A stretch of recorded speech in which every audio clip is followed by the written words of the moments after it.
Le bébé pleure pour être entendu. L'enfant qui grandit va dire «Regarde-moi» et il va trouver toutes les façons possibles. L'adolescent va provoquer pour exister. Dans une interaction, celui qui écoute détient souvent le pouvoir parce que celui qui parle révèle son monde intérieur.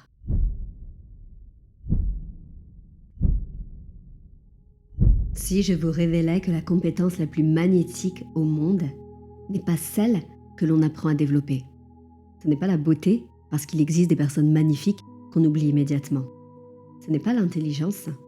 Combien de personnes brillantes restent seules dans leur tour d'ivoire? Ce n'est pas l'humour. Les clowns font rire, mais ne créent pas toujours de liens profonds. Ce n'est pas le statut non plus. Les puissants sont souvent courtisés, mais rarement aimés. Ce n'est pas l'éloquence. Les personnes qui parlent beaucoup peuvent parfois fatiguer. La compétence la plus magnétique, la plus rare et la plus puissante, mais également la plus recherchée actuellement, c'est la capacité à écouter réellement. À la fin de la vidéo, je vais te proposer une mini-pratique simple qui va transformer instantanément la qualité de ta présence.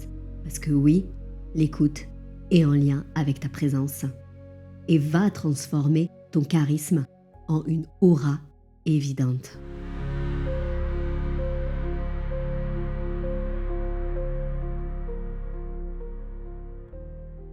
Tout d'abord, ton attention est la monnaie la plus précieuse que tu possèdes.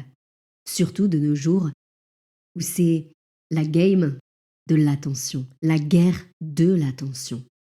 Ce n'est pas seulement attirer l'attention, mais c'est également la conserver.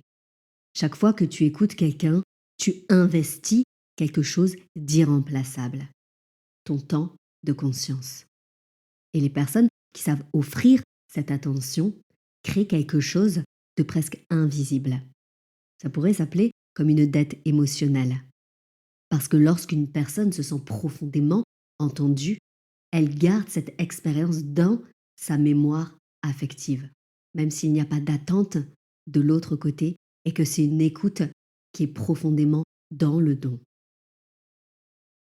Tu sais, c'est ces conversations où tu ressors en te disant « je ne sais pas pourquoi, mais je me sens tellement bien avec cette personne. Je me sens vue. C'est comme si je la connaissais depuis toujours. » Souvent, ce n'est pas ce qu'elle a dit, mais c'est la façon dont elle t'a écouté. C'est son énergie, c'est sa façon d'être. Est-ce que vous avez des personnes qui vous viennent en tête? Pour moi, elles sont rares. Comme je vous ai dit au début, la vraie écoute, c'est une capacité rare. Pose-toi la question. Dans ta vie, combien de personnes t'ont réellement écouté? Pas entendu tes mots, pas attendu leur tour pour parler, mais écouté avec une présence totale, sans rendez-vous après, sans agenda, sans distraction, sans quelque chose dans les mains. C'est au-delà de l'écoute. C'est être vu, être aimé, être reconnu, être choisi pour ce temps. La plupart des gens répondent très peu. Et selon une loi simple de psychologie humaine, plus une ressource est rare, plus elle devient précieuse et recherchée. La vraie écoute est devenue de l'or relationnel. L'écoute, c'est également un besoin biologique. Notre besoin d'être entendu est profondément biologique. Par exemple, dès le plus jeune âge, le bébé pleure pour être entendu. C'est son moyen de communication. L'enfant qui grandit va dire « regarde-moi » et il va trouver toutes les façons possibles pour être écouté. L'adolescent va provoquer pour exister. Et l'adulte, par exemple, avec les réseaux sociaux, peut publier pour être reconnu ou trouver d'autres mécanismes. Ce besoin ne disparaît jamais. Et pourtant, la plupart des gens vivent dans une famine affective. dans un isolement affectif. Au-delà d'un manque de potentiel, amour, il manque de présence. Il manque de reconnaissance à la juste dose. Quand tu écoutes vraiment quelqu'un, tu envoies au cerveau un signal très précis. Tu existes ici. Ce signal est neurochimiquement puissant parce qu'il va venir sécréter de l'oxytocine. L'oxytocine, qui est l'hormone du lien, qui est très présente d'ailleurs lors d'un accouchement par exemple. C'est l'hormone de l'amour. Il y a aussi la dopamine, qui est liée au plaisir par exemple. La baisse du cortisol, qui est l'hormone dite du stress. La personne se sent en sécurité et c'est ainsi qu'une véritable connexion peut s'établir. C'est également le pilier pour construire une véritable relation. Parce que la relation est basée sur la confiance et la confiance sur le fait de se sentir en sécurité. Voici maintenant quelque chose que peu de personnes réalisent. Dans une interaction, celui qui écoute détient souvent le pouvoir. Et pas le pouvoir dans la domination, comme on le pense souvent. Pourquoi celui qui écoute détient le pouvoir? Parce que celui qui parle révèle son monde intérieur. Celui qui écoute collecte les émotions, les valeurs de l'autre, ses peurs, ses désirs. Mais attention ici, on n'est pas dans de la manipulation. On parle de vérité relationnelle, d'authenticité, de création de liens. La personne qui se sent entendue revient naturellement vers celui ou celle qui lui offre cet espace, parce que cette sensation est rare, précieuse et élévatrice. C'est une confiance mutuelle.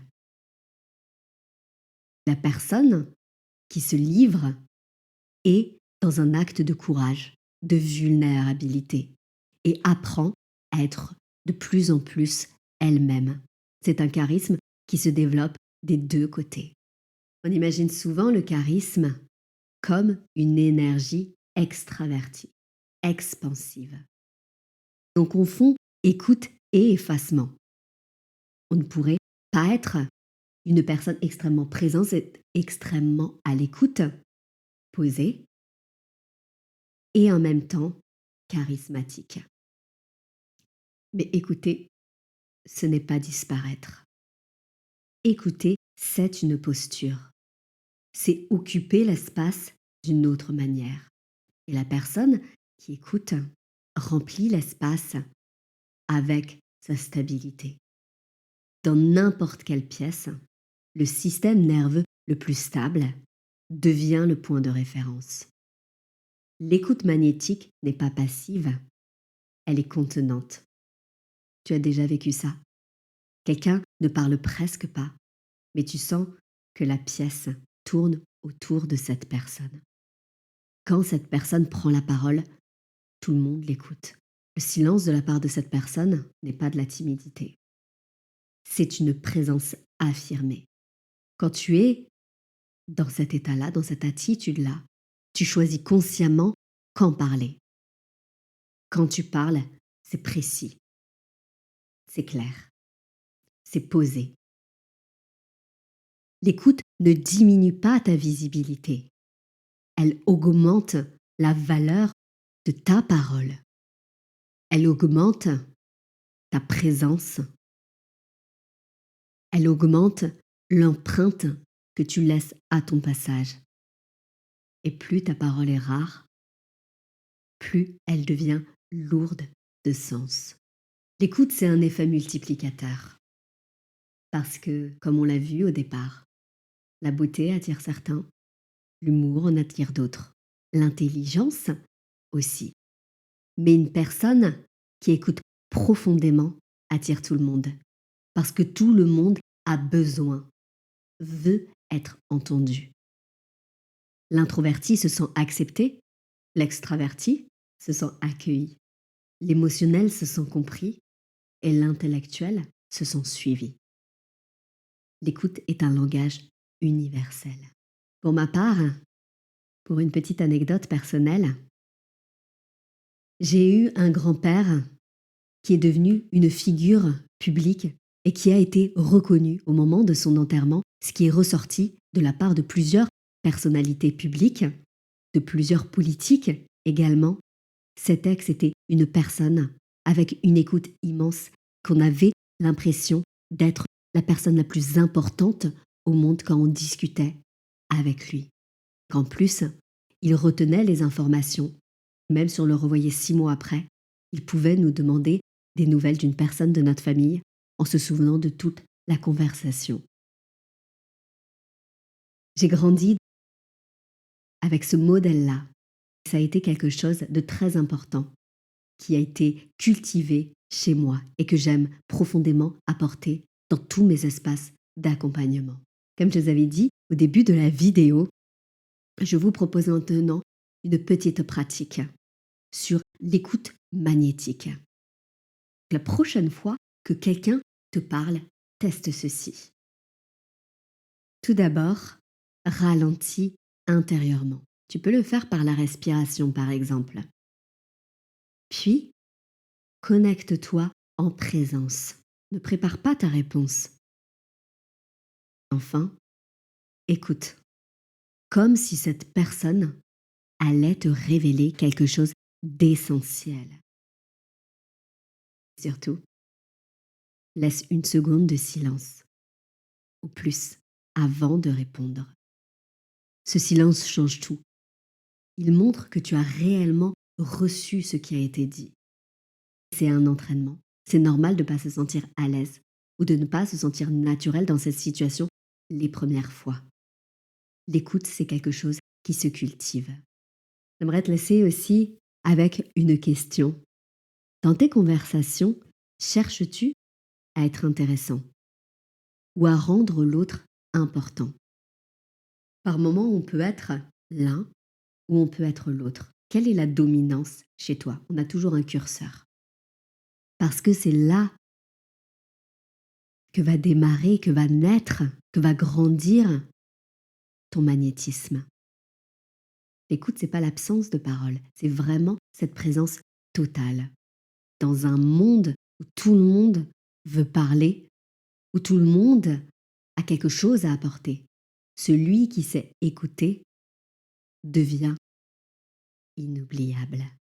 Merci infiniment pour ton écoute et je te dis à la prochaine vidéo pour découvrir encore plus de contenu sur les dynamiques relationnelles, sur l'intelligence relationnelle, sur le charisme et sur le leadership.